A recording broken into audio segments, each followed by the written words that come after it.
Hello, I am Shivi Saxena, TGT from Gyandeep senior secondary public school. Students, आपको पता है, आप जानते हो, हमारा मुगल एम्पायर चैप्टर एक्सप्लेनेशन में अभी रनिंग में चल रहा है।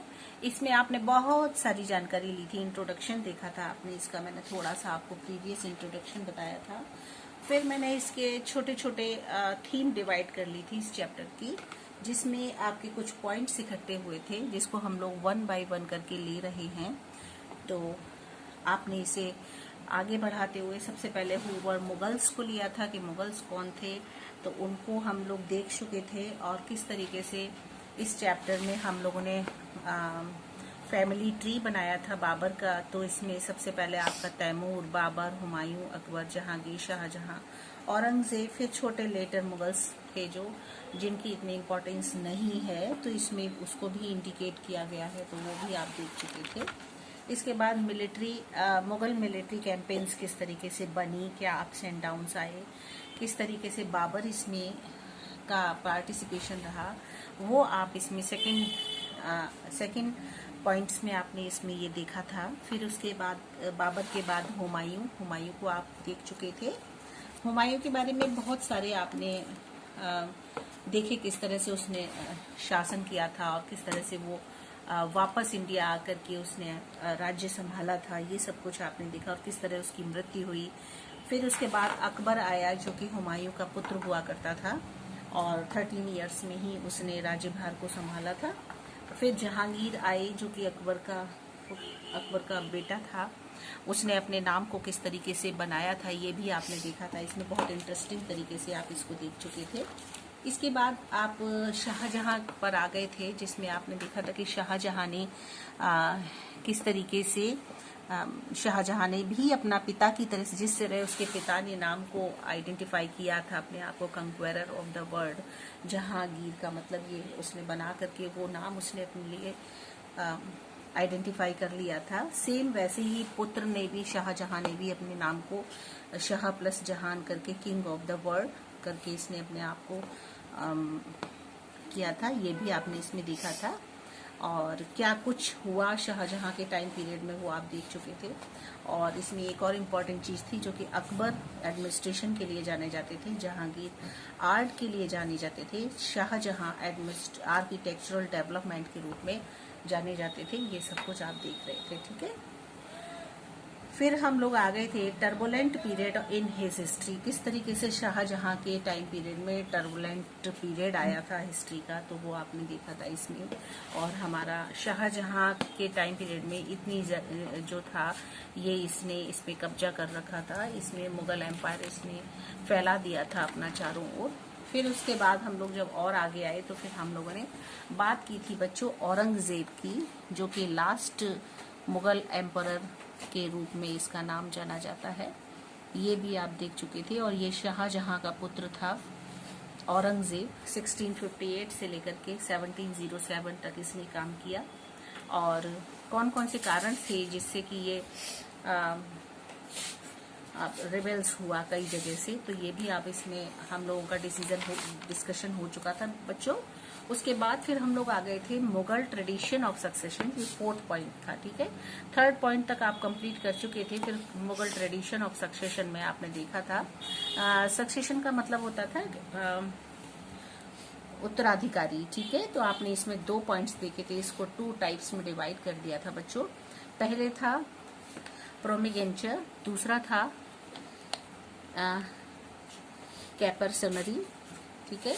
इसका मतलब होता था ज्येष्ठाधिकारी, मतलब जो बड़ा बेटा होता था, बड़ा बेटा ही राजगद्दी को संभालेगा, वो आपका इसके अंतर्गत आता था, प्रिमिगेंचर के अंतर्गत। और दूसरा जो कैपनरी में आता था, वो होता था कि पिता की जायदाद को, पिता की प्रॉपर्टी को बराबर हिस्सों में बेटों में बांट दिया जाता था, वो आपका इसमें आता था, है ना। तो कौन सा 2 ट्रेडिशन उस समय चला करते थे, मुगल ट्रेडिशन ऑफ सक्सेशन। अच्छा, मुगल्स जो थे उन्होंने कौन से ट्रेडिशन को अपनाया था, वो आप इस चैप्टर में समझने वाले हो, इस टॉपिक में, ठीक है। तो उसमें लास्ट में है क्वेश्चन आपके लिए इसमें कि what was the Mughal tradition of succession, ठीक है। कौन सा ट्रेडिशन था मुगल्स का जो उनके उत्तराधिकारी के लिए वो लोग अपनाते थे, उनका चलता था। तो हम लोग यहाँ तक आ गए थे बच्चों। आज बात करते हैं जो मुगल्स थे, है ना। Mughals did not believe in rule of प्रिमोगेनिचर, ठीक है, प्रिमोगेनिचर, ठीक है। प्रिमोगेनिचर मतलब ज्येष्ठाधिकारी, ठीक है, ये आप जान चुके हो, आपको पता है ये है ज्येष्ठाधिकारी मतलब, है ना, बड़े पुत्र को बेटा, बड़े बेटे को राजगद्दी को संभालने के लिए देना, उसको राजा, अगला राजा उसको घोषित करना। इस चीज में मुगल्स कभी भी बिलीव नहीं करते थे, वो इस तरीके का राज्य उनका नहीं था। तो ठीक है, डिसाइड हो गया कि मुगल ट्रेडिशन जो था वो आपका कैप्सनरी के रूप में चलता था, ठीक है, वो इसमें विश्वास नहीं करते थे। They followed the Mughal and trimmed custom of, वो किस में विश्वास करते थे, जो पहले से मुगल्स की जो पॉलिसी चली आ रही थी वो उसी को फॉलो करते थे, जो कि तैमूर की कस्टम के अकॉर्डिंग बनी हुई थी, जिसको कहते हैं कोपरसनरी, ठीक है, कोपरसनरी, जिसका मतलब होता है बराबर हिस्सों में बेटों को बराबर हिस्से में अपनी प्रॉपर्टी को डिवाइड कर देना, ठीक है। तो वो शुरू से चला रहा है, आप देख रहे हो कि अपने बेटों को जो प्रॉपर्टी होती थी, जो उनका राज्य होता था, वो शुरू से ही आपने मुगल शासन में देखा है कि वो बराबर हिस्सों में बांट दी जाती थी। तो इस तरह से इन्होंने इसको किया, जो कि तैमूर के राज्य में ऐसा मुगल एम्पायर के टाइम में के लिए होता था। तो वो इसमें विश्वास करते थे, जो कि बेटों में आपस में बांट दी जाए। वो भले ही, देखिए बच्चों, इसमें एक चीज बात और है, जो आपकी प्रिमोगेनिचर जो होती थी पॉलिसी, इसमें क्या होता था, बड़ा जो बेटा होता था उस बेटे को पूरा राज्य संभालना होता था। बचपन से ही भाइयों को आपस में पता होता था कि जो हमारे बड़े भाई हैं वही हमारे राजा होंगे, तो वो उस तरीके से उनको रेस्पेक्ट देते थे, सम्मान देते थे, और इस चीज पर विश्वास करते थे कि हमें इनकी सेवा करनी है या हमें इनके अंडर में काम करना है, ये हमारे राजा हैं, ठीक है। तो इसमें उसका कॉन्फ्लिक्शन का बिल्कुल भी कोई मतलब नहीं था। लेकिन जो आपकी ये वाली पॉलिसी थी, कोपरेंसरी इनहेरिटेंस, जिसमें कि बराबर हिस्सों में बेटों में बांट देना, इससे क्या होता था, बहुत सारी प्रॉब्लम्स आती थी, ठीक है। आप देखते जाइएगा, समझते जाइएगा इस चीज को। क्या होता था इस हेरिटेंस में, कि मतलब बराबर हिस्सों में जब बेटों में बांटने वाली बात होती थी, तो इसमें क्या होता था, पुत्र के बीच में ये भी आती थी मन में बातें कि हमें ज्यादा मिल जाए, या हमें पता नहीं दूसरे को कहीं ज्यादा तो नहीं मिल जाएगा, हमें कम मिलेगा। इस तरीके की भावनाएं भी लोगों में, बेटों में बनने लगती थी इस समय में, है ना। और उससे प्रॉब्लम्स बहुत सारी आती थी, तो और आपस में झगड़े भी बहुत होते थे। तो due to this tradition of succession, इस ट्रेडिशन से, जो ये ट्रेडिशन था, ये जो ट्रेडिशन था, इससे जो उत्तराधिकारी होता था, many times Mughal princess had a rebels against their ruling father. उससे क्या होता था, आप शुरू से देख रहे हो इस चीज को, ये तो आपने जब से ये मुगल एम्पायर चैप्टर पढ़ा है, आपने देखा बाबर के टाइम में भी, हुमायूं के टाइम में भी, बाबर के भी जो पुत्र थे उनमें भी आपस में झगड़े होते थे। फिर हुमायूं के जो बेटे थे उनमें भी आपस में झगड़े होते थे। पिता पुत्र में झगड़ा होता था, आपस में उनमें अच्छा तालमेल नहीं होता था। तो ये वही होता था जो इस तरीके की पॉलिसी चलती थी, जिसमें कि बराबर हिस्सों में प्रॉपर्टी का आदान प्रदान करना, ठीक है। तो वहाँ क्या होता था, बहुत सारे रिबेलियंस अगेंस्ट उनके खड़े हो जाते थे। रूलिंग फादर का जब रूल चल रहा होता था, तो उस फादर के लिए बहुत सारी प्रॉब्लम्स क्रिएट होती थी, जो आपने शुरू से ही देखी। लास्ट में आपने देखा किसी ने अपने पिता को जेल में डाल दिया, किसी ने अपने पिता को मरवा ही दिया। तो इस तरीके से जो बातें होती थी बहुत सारी, आप इसमें देखते चले आ रहे हो। अच्छा, इसमें एक चीज और देखिए, मैं आपको एग्जाम्पल देती हूँ। एक्ट ऑफ औरंगजेब, आपने देखा इसमें जो ये पॉलिसी है, जो औरंगजेब था ना, ये बहुत ज्यादा कट्टर था, ये आप शुरू से देख रहे हो। दारा शिकोह इसका भाई था, है ना। ये लोग अकबर के, उसके शाहजहां के बेटे थे दोनों। तो औरंगजेब बहुत कट्टरपंथी था और बहुत क्रूअल था, लेकिन दारा शिकोह, और ये बड़ा था, और दारा शिकोह बड़ा नहीं था लेकिन बहुत अच्छा पोटेंशियल इसका नेचर हुआ करता था, बहुत ज़्यादा अच्छा ब्रदर था। तो इसने आपने दारा शिकोह की जो उसकी पर्सनैलिटी है बहुत अच्छी थी, ये बहुत अच्छा काम करता था, बहुत दयालु था, और इसने भगवत गीता का ट्रांसलेट भी किया है, इसने भगवत गीता को। तो ये भी ये बताता है कि दारा शिकोह जो थे वो बहुत अच्छे हुआ करते थे, लेकिन ये औरंगजेब जो था ये इनसे जेलसी रखता था, ये नहीं चाहता था कि ये राजगद्दी को संभाले। जबकि शाहजहां जो थे, शाहजहां हमेशा से चाहते रहे कि दारा शिकोह को अगला राजा बना दिया जाए, लेकिन ऐसा नहीं हो सका। इसने उनको मरवा करके अपने आप राजगद्दी संभाल ली। तो ये सब चीजें आपने इसमें हिस्ट्री में मुगल एम्पायर चैप्टर में शुरू से आप देख रहे हो, है ना। और फिर उसके बाद में क्या हुआ, यहाँ तक आते आते आपने बस ये समझ लिया कि मुगल का ट्रेडिशन क्या था, सक्सेशन का क्या, वो उत्तराधिकारी किस तरीके से चुना जाता था, वो आप यहाँ तक आके समझ चुके हो। अब आपका नेक्स्ट जो इसमें टॉपिक आता है बच्चों, वो कौन सा है, इसके बाद जो टॉपिक हम लेंगे वो है बच्चों आपका, देखिए इधर पुराना देखते हैं, ट्रेडिशन ऑफ सक्सेशन के बाद में Mughal relation with the other rulers. अब हम इसकी बात करेंगे, ठीक है। तो अब आप इधर आ जाओ, Mughal relations with other rulers, ठीक है। अब देखिए क्या होता है कि जो मुगल्स थे वो अपने शासन को बढ़ाते चले जा रहे थे, है ना। आगे उन्होंने अपना बहुत सारा सक्सेशन हासिल किया था, उन्होंने सफलताएं हासिल की थी, बहुत जगह ऐसी थी जहां पर उन्होंने कब्जा कर लिया था, उनको कैप्चर कर लिया था, बहुत बड़ा एम्पायर बनाते चले जा रहे थे। लेकिन इनकी एक खासियत होती थी, ये कभी भी लोगों से, जैसे उन पर उस जगह को, किसी जगह को अगर उन्हें अपना शासन करना होता था तो वो वहां जाकर के युद्ध करते थे, और उसके बाद में जब वो जीत जाते थे तो ये नहीं है कि मतलब उनसे वो दुश्मनी ले लें, ये इनकी पॉलिसी होती थी। वो उनसे रिलेशन अच्छे बना के चलते थे। उस रिलेशन से क्या होता था, थोड़ा सा वो पॉलिटिक्स से चलते थे। और देखिए बच्चों, जो मुगल्स की एक बहुत अच्छी उनका तरीका था राज्य को संभालने का, कि वो जिस भी देश पर राज्य करते थे, जिस भी जगह को वो कैप्चर करना चाहते थे, तो वो उसको युद्ध के द्वारा जीतते थे। उसके बाद फिर उनसे अपने रिलेशन खराब नहीं करते थे, वो उनके लिए ही छोड़ देते थे जगह कि आप इसको संभालो, आपको ही करना है, लेकिन बस ये मान के चलो कि मुगल जो हैं वो सबसे ज्यादा पावरफुल हैं, आपको ये मानना होगा। इस तरीके से उनके हर जगह रिलेशन जो थे अच्छे बने। इसी वजह से मुगल एम्पायर जो है सबसे ज्यादा पूरे ऑल ओवर इंडिया देखा जाए तो हमारे चारों ओर फैला हुआ था, ठीक है। मुगल रूलर्स जो थे उनके सबसे रिलेशन अच्छे इस वजह से बने रहे।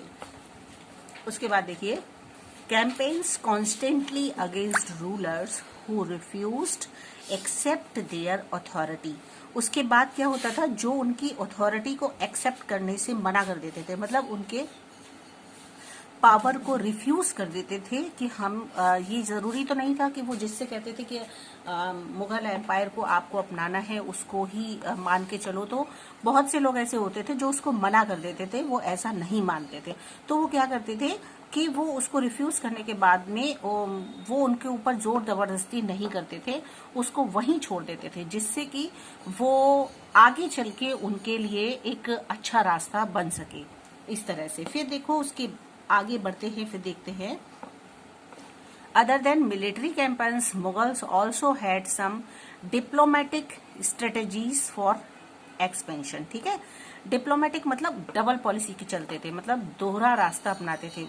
वो कहते हैं ना कि जब शेर को सवा शेर नहीं मिलता है तब तक उसे पता नहीं चलता। तो वो क्या करते थे कि वो बजाय लड़ने के और ज्यादा झगड़ा करने के, वो दूसरी तरह से सोचने लगते थे और डिप्लोमेटिक पॉलिसी चलाने लगे, मतलब डबल पॉलिसी चलाने लगे, मतलब दूसरे के साथ युद्ध भी करेंगे और युद्ध करने के बाद में जब वो जीत जाएंगे तो उससे फिर रिलेशन भी अच्छे बना देते थे वो। उनके साथ में उनके संबंध भी बहुत अच्छे बन जाते थे। ठीक है, इस तरह से फिर जब हम और आगे बढ़ते हैं तो देखते हैं as the Mughals became powerful, इस तरीके से जो मुगल्स थे ना बच्चों, वो धीरे धीरे बहुत पावरफुल बनने लगे, उनकी ताकत जो थी वो बढ़ने लगी, क्योंकि जब वो रिलेशन अच्छे बनाते हैं तो नेचुरली पावर अपनी स्ट्रांग बनती है। तो उनकी जो उनका जो राज्य था वो भी बढ़ता चला गया, इस तरह से उनकी पावर बहुत ज्यादा हो गई। Many other rulers also join them voluntarily. ठीक है, बहुत सारे ऐसे पावरफुल अदर रूलर्स थे जिन्होंने कि उनको भी खुद आकर के उनमें वो ज्वाइंट हो गए थे, जुड़ गए थे, यही पॉलिसी देख करके और ये तरीका देख करके कि ये दूसरों के साथ बिहेव या दूसरों के साथ संबंध इनका अच्छा है, भले ही दूसरों को हरा दे, उसको कैप्चर कर ले उस जगह को, लेकिन उसके साथ साथ वो कभी भी दूसरों से रिलेशन बिगाड़ते नहीं थे। तो इससे इनकी जो शक्ति थी, पावर थी, वो बढ़ती चली गई। ठीक है, अब इसके बाद देखो for example Mughal and Rajput ties. अब मुगल और राजपूत ने किस तरीके से टाई अप किया वो हम इधर देखेंगे। Many of them married their daughters. अब देखिए दोनों किस तरीके से, जो मुगल्स थे और जो राजपूत थे, ये दोनों एक कैसे हो गए, किस तरीके से इन्होंने आगे चल के रिलेशन इनके बहुत अच्छे कैसे बने। तो many of them married there daughter, बहुत सारे राजपूत ऐसे थे उन्होंने अपनी पुत्री के विवाह को मुगल्स से की फैमिली से कर दिया एंड रिसीव्ड हाई पोजीशन, और इससे उन्हें एक बहुत बड़ी पोजीशन मिली। अच्छा देखिए, ये उन्होंने एक, इसी को डुअल पॉलिसी बोलते हैं ना, इन्होंने डबल पॉलिसी चली कि पहले लड़ाई भी की और उसके बाद अगर कोई जगह ऐसी है जहां पर वो लोग नहीं मानते हैं मुगल शासन को चलाने के लिए, तो उन्होंने उनके पुत्री का वहां से उनकी बेटियों से विवाह करके, नोबल से विवाह, उन लोगों से मुगल फैमिलीज थी उनसे मैरिज करके अपनी पावर को और ज्यादा स्ट्रांग बनाया। पोजीशन जो थी राजपूत्स की इसमें और हाई हो गई, क्योंकि मुगल परिवार तो, मुगल एम्पायर तो बच्चों आपको पता है शुरू से ही बहुत ज्यादा स्ट्रांग रहा है और बहुत ज्यादा पावरफुल था। वो कैसे आपको पता है, शुरू से ही आप देख रहे हो, तैमूर के समय से देख लो, बाबर से पहले एंसेस्टर जो बाबर के थे वहीं से स्टार्टिंग ही उनकी ऐसी जगह से होती है कि वो बहुत पावरफुल और बहुत माने हुए लोग हुआ करते थे, है ना। तो इस तरीके से जब राजपूत ने अपनी बेटियों का विवाह उनसे किया तो उनकी जो पावर थी, जो पोजीशन थी, वो और ज्यादा उनसे हाई हो गई उनसे जुड़ने के बाद। ठीक है, अब और आप नीचे आओ तो आप देखोगे but many resisted as well. इसके साथ साथ बहुत से ऐसे भी थे जो इस प्रस्ताव को अस्वीकार कर देते थे, मतलब उसको नहीं मानते थे। ठीक है, Mughal marriages with the Rajput, इस तरह से जो मुगल्स थे उन्होंने राजपूत से उनकी मैरिज हो जाती है। फॉर एग्जाम्पल आप देखो, the mother of Jahangir, Jahangir की माँ कौन थी, जहांगीर की वॉज ए कच्चेवाला प्रिंसेस, वो कच्चेवाला की प्रिंसेस थी, है ना, daughter of Rajput ruler of Amber, Amber के राजपूत थे, रूलर थे, राजपूत रूलर थे, उनकी बेटी थी, उसका नाम था कच्चवाला, वो सॉरी हाँ कच्चवाला प्रिंसेस थी वो। और मॉडर्न डे जयपुर, जो आज के समय में जयपुर जगह है, वहां पर द मदर ऑफ शाहजहां। ठीक है, ये शाहजहां की कौन थी, माँ थी। Was a Rathore princess, daughter of Rajput ruler, और मदर ऑफ शाहजहां, शाहजहां की माँ थी ये। वॉज ए राठौर प्रिंसेस, और एक राठौर की प्रिंसेस थी ये, डॉटर ऑफ राजपूत रूलर। ठीक है, वो किसकी राजपूत रूलर थे, उनकी वो बेटी थी, ऑफ मारवाड़, जो कि जोधपुर है, और इसे हीरा का हरकाबाई भी कहते थे, जिसका नाम जोधा बाद में अकबर ने जोधा नाम रखा था। ठीक है, कहने का मतलब ये स्टोरी आपको इसलिए बताई है कि जिससे आप ये समझ सको कि किस तरीके से राजपूत्स ने अपने रिलेशन मुगल्स के साथ जोड़े और किस तरह से वो अपनी पावर को और ज्यादा ताकतवर बनाते चले गए। ठीक है, तो इस तरह से वो मैरिज कर देते थे अपने मुगल परिवारों में। और फिर आप देखिए, एक बहुत सारे लोग ऐसे भी थे, रूलर्स ऐसे थे जो कि मुगल शासन को नहीं अपनाना चाहते थे, उनको नहीं पसंद था कि हम मुगल शासन को अपनाएं या किसी के हम अधीन होकर के रहें। वो जो भी था उनका, वो उसमें अपने आप खुश रहना चाहते थे। फॉर एग्जाम्पल महाराणा प्रताप, ठीक है, महाराणा प्रताप वो नहीं चाहते थे कि हम मुगल एम्पायर को स्वीकार करें। द सिसोदिया राजपूत ऑफ मेवाड़, ये मेवाड़ के सिसोदिया राजपूत थे। इन्होंने मुगल अथॉरिटी को एक्सेप्ट करने से रिफ्यूज कर दिया था। बहुत समय तक इन्होंने इसको नहीं माना, ठीक है। इनका नाम महाराणा प्रताप, ठीक है। और आगे बढ़ो तो पता चलता है still Mughal were successful in creating an empire. और मुगल्स जो थे उन्होंने अपने सक्सेस के लिए उन्होंने एक एम्पायर को क्रिएट किया, उसको और आगे बढ़ाया मुगल्स ने, ठीक है, सक्सेसफुल करने के लिए। तो उन्होंने क्या किया, कौन सा तरीका अपनाया, आर्ट ऑफ बैलेंसिंग। उन्होंने ऐसी कला को अपनाया जिसमें कि बैलेंस हो, मतलब दूसरों से बिगड़े भी नहीं और उनका काम भी बन जाए, ऐसा उन्होंने किया। आर्ट ऑफ बैलेंसिंग बोलते हैं इसको, मतलब बैलेंस में रहने की कला क्या थी वो आप सुनो इसमें ध्यान से। The careful balance between defeating but not humiliating. उन्होंने ऐसी बैलेंस बनाया केयरफुली जिसमें कि ना तो वो डिफीट हो सकते थे और ना ही वो ह्यूमिलेट हो सकते थे, मतलब ना तो वो डिफीट मतलब हारते थे और ना ही वो जरा भी उनको उनकी रेपुटेशन डाउन हो सकती थी। Their opponents and enabled the Mughals to extend their influence over many kings and chieftains, ठीक है। बहुत सारे किंग्स और चीफटेंट्स ऐसे थे जो कि मुगल्स को मुगलों के शासन को नहीं पसंद करते थे, तो उन्होंने उनके साथ में भी बैलेंस बनाया। उनसे उन्होंने अपने रिलेशन खराब नहीं किए, उनसे उन्होंने अपने आप को दूर नहीं किया, लेकिन उन्होंने अपने तरीके से उनको संभालने की कोशिश की, उनको जानने की कोशिश की और उनको फिर अपने आप से जोड़ने की कोशिश भी की। अब देखिए एग्जाम्पल देखते हैं इसका कौन सा है। मानसिंह, मानसिंह जानते हो, मानसिंह का नाम जोधा अकबर पिक्चर अगर आपने देखी होगी या सीरियल देखा होगा बच्चों, तो आप मानसिंह नाम समझ गए होंगे। मानसिंह जो था वो जोधा का नेफ्यू था, हरकाबाई का नेफ्यू था, भतीजा था। ही lead the battle of Haldi Ghati, और उसने अकबर का हल्दी घाटी का जो युद्ध था अकबर के बिहाफ पर वो वहां लड़ा। मतलब कहने का ये है ही वॉज द सूबेदार इन मुगल एम्पायर, और वो बाद में मुगल एम्पायर का सूबेदार भी बन गया था। कहने का मतलब बच्चों ये है कि जो राजपूत थे उन्होंने इस तरीके से अपने आप को मुगल्स के साथ जोड़ लिया था कि उन्हें दिखाई देता था कि इनके साथ जुड़ करके हमारा पावर बढ़ सकता है, हमारी पोजीशन बढ़ सकती है। तो इस तरीके से मानसिंह जो थे वो आए और उन्होंने अकबर की मदद की, उनकी जगह पर बहुत जगह उन्होंने बैटल किया और सूबेदार बनके उनकी कोर्ट की शान भी बढ़ाई। तो इस तरीके से ये वो एग्जाम्पल है कि किस तरह से मुगल्स का एम्पायर बढ़ा, कौन कौन से रीजन थे। तो उसमें ये पॉइंट बहुत मेन है, Mughal relation with the other rulers, कि उन्होंने दूसरे रूलर्स के साथ रिलेशनशिप खराब कभी नहीं किया, उनसे मिल करके चले वो, और उन्होंने अपना राज्य इस तरीके से बढ़ाते चले गए, ठीक है। अब आप आ जाओ यहाँ। अब देखिए balance between defeating but not humiliating, ठीक है। डिफीट नहीं किया उन्होंने डिफीट नहीं होना था और ना ही ह्यूमिलेट होना था, तो उन दोनों के बीच में वो बैलेंस बना के चलते रहे, ठीक है।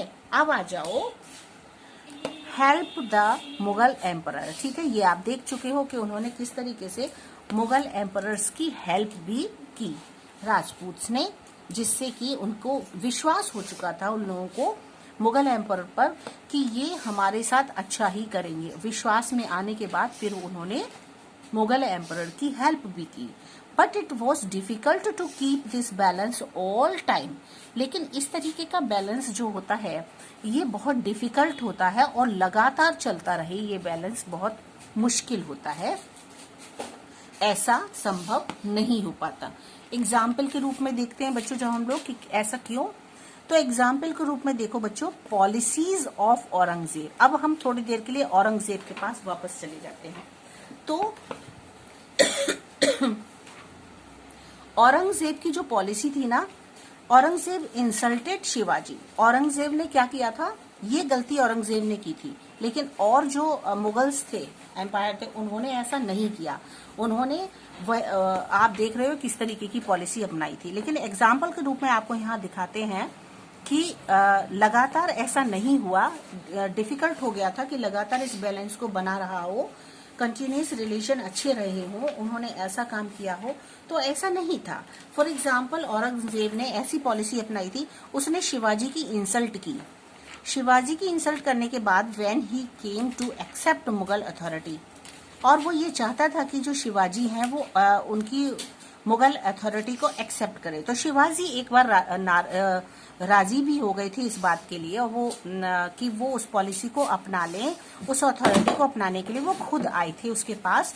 लेकिन उसने जब देखा तो कि ये अपने आप आए हैं, तो वो उनको कैप्चर करना चाहता था, वो उनको बंदी बनाना चाहता था। लेकिन उन्होंने उसको उसके ही खेमे में जाकर के उसको वहां से उसको हरा करके और फिर वापस आ गए वो। कि पृथ्वीराज चौहान का वो शिवाजी जो थे वो तो बहुत बड़े योद्धा थे, और इस तरीके से जब उसने ये काम किया तो उसने अपने बहुत सारे एनिमी तैयार कर लिए, और एनिमी बनने की वजह से जो उसके दुश्मन बन गए थे वही कारण बने आगे चल करके मुगल एम्पायर का एंड करने में, खत्म करने। मुगल एम्पायर धीरे धीरे जो टुकड़ों में विभाजित हो गया था औरंगजेब के बाद ही हुआ है। तो ऐसा तभी पॉसिबल हुआ कि इसने औरंगजेब ने बहुत सारे जो उन्होंने अपने मित्र बनाए थे, रिलेशन अच्छे बनाए थे दूसरे मुगल एम्पायर ने, वो इसने सारे खत्म कर दिए थे, बिगाड़ दिए थे, जिस वजह से कि औरंगजेब के बाद हमारा जो मुगल एम्पायर था वो टोटली डिस्ट्रॉय हो गया था। छोटे छोटे टुकड़ों में विभाजित होने की वजह से पावर कम हो गई थी, पावर कम होने की वजह से फिर वो धीरे धीरे खत्म हो गया था इस तरह से। ठीक है बच्चों, तो आज हम इतना ही लेंगे, इतना काफी है।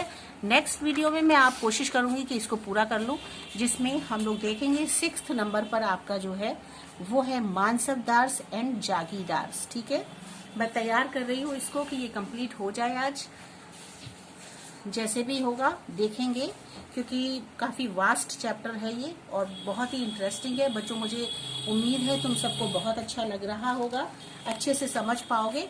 इसके बाद जब ये चैप्टर पूरा कंप्लीट हो जाएगा मैं आपको ये पूरी PDF बना करके भेज दूंगी, और आपकी नेक्स्ट वीडियो में आपको 6th मानसबदार्स एंड जागीरदार्स। देखो बच्चों, इसके बारे में मैं थोड़ा सा आपको अभी से हिंट दे देती हूँ। देखिए, कोई भी राज्य होता है तो न सिर्फ वहाँ के मंत्री या फिर एम्पायर के जो रूलर्स होते हैं उनका होना ही काफी होता है, ऐसा नहीं होता है ना। हम कोई भी मान लीजिए अगर कोई इंसान एक स्कूल खोलता है ना, स्कूल खोलने के बाद बहुत अच्छा सा वहाँ पर कंप्यूटर की व्यवस्था भी कर रखी है, टेबल चेयर्स भी बहुत अच्छे हैं, रूम्स भी बहुत अच्छे, वेंटिलेटर्स बहुत अच्छे हैं वहाँ के, सब कुछ बहुत अच्छा है, सब फैन बहुत अच्छे प्रॉपर चल रहे हैं, सब कुछ है। लेकिन जब तक वहाँ का एडमिनिस्ट्रेशन अच्छा नहीं होगा तब तक तो स्कूल नहीं चल पाएगा ना। किसी भी चीज को चलाने के लिए सबसे पहले उसका एडमिनिस्ट्रेशन अच्छा होना चाहिए, प्रशासन अच्छा होना चाहिए। बच्चों, ये आप और हम बहुत अच्छे से जानते हैं। ठीक है, तो आपने अभी तक इस चैप्टर में ये जाना कि मुगल एम्पायर्स ने अब तक क्या किया, क्या कुछ किया, लेकिन आपने ये नहीं जाना है अभी कि इस सब का इतना बड़ा एम्पायर, मुगल एम्पायर, अपना इंडिया, देखो हमारा जो इंडिया है, इधर देखते हैं, ये जो हमारा इंडिया का जो पार्ट है, इस तरह से लगभग ये मान के चलो कि लास्ट तक आते आते मुगलों का इस पूरे में, यहाँ पर डेक्कन है, ये पूरा हमारा कब्जा कर लिया था मुगल एम्पायर ने। ठीक है, मुगल एम्पायर पूरे में फैल गया था, सबसे बड़ा एम्पायर मुगलों का था। ये आपस में लड़ते रहे, भिड़ते रहे, अपने भाइयों में, पिता में, सब में लड़ाइयां होती रही, किसी कोई जेल चला गया, कोई मार दिया गया, लेकिन फिर भी इन्होंने पॉलिसी जो अपनाई थी दूसरों के साथ, उससे सबसे ज्यादा राज्य इसी ने किया है अपने देश पर। ठीक है, तो अब जो है आप देखो कि इसको किस तरह से एडमिनिस्ट्रेशन क्या था उसके बारे में तो हम लोगों ने कोई बात ही नहीं की अभी तक। तो अब हम जो नेक्स्ट वीडियो में देखेंगे वो ये देखेंगे कि मानसबदार्स और जागीरदार्स, ये बहुत भयंकर नेम लग रहे हैं आपको, लेकिन ऐसा नहीं है बच्चों, बहुत ही इजी, बहुत ही अच्छे इंटरेस्टिंग तरीके से आपको समझाऊंगी मैं, जिससे कि आपको जैसे नाम भारी लग रहे हैं वैसे आपको एक्सप्लेनेशन ऐसी मिलेगी कि आप उसको बहुत इजी सब तरीके से उसको एक्सेप्ट कर लोगे। ठीक है, तो हम देखेंगे ये एडमिनिस्ट्रेशन से रिलेटिव है, तो क्या है ये मानसबदार्स और जागीरदार्स, ये हम लोग इसमें देखेंगे। ओके बच्चों, ओके, बाय बाय।